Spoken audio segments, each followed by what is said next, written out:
Bienvenue à tous pour les prévisions mondiales de ce 3 janvier. À l'image de cette photo, la neige a bien fait son apparition sur une bonne partie du continent avec une masse d'air plus froide qui a envahi pratiquement toutes les régions. Nous aurons pour ces prochains jours un ciel très nuageux de la France vers la Pologne ou encore les pays baltes. Quelques chutes de neige mais en faible quantité en allant vers l'Autriche, la Hongrie, la Pologne ou encore les pays baltes. Lorsque l'air froid va arriver en Méditerranée occidentale, on aura une goutte froide sur le golfe de Gênes, conséquence de fortes pluies de Rome vers la Botte, mais aussi de la neige sur les Balkans, sur l'Albanie, la Serbie, le Monténégro ou encore le nord de l'Albanie avec là de fortes quantités.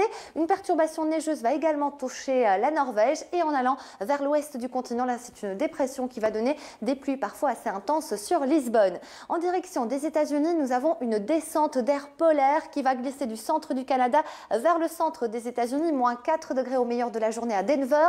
À l'est, c'est une masse d'air chaude, mais avec de fortes pluies sur les Carolines, les Virginies, mais aussi de la neige à Québec jusqu'à 40 cm.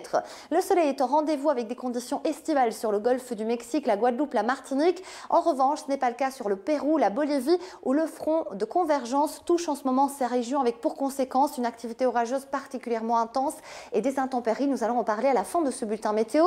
Un temps très instable également sur le nord de l'Argentine ou encore le Paraguay. On prend la direction de l'Afrique australe où le mercure a du mal à grimper sur le cap, mais le soleil est au rendez-vous. Beaucoup plus d'instabilité sur Johannesburg en remontant vers la région des Grands Lacs, la Zambie, le Zimbabwe ou encore l'Angola. On profite d'un temps plutôt calme sur le Maroc, l'Algérie, la Tunisie et la Libye, mais avec des températures qui sont un petit peu justes, à peine 17 degrés pour Tunis. On retrouve un temps plutôt calme comparé aux derniers jours sur le Proche-Orient. Ce ne sera pas le cas sur l'Asie centrale où les averses seront au rendez-vous sur Kaboul, Islamabad, avec même de la neige à basse altitude. Le front de mousson concerne en ce moment la Malaisie ou encore l'Indonésie. Ce n'est pas le cas en Australie où les conditions seront plutôt calmes et estivales sur le sud-est. En remontant du côté de Brisbane, on aura là une activité orageuse assez marquée et ce sera aussi le cas sur le nord du continent. On prend la direction de la Chine où la qualité de l'air restera toujours mauvaise à Pékin, mais le temps sera plutôt calme.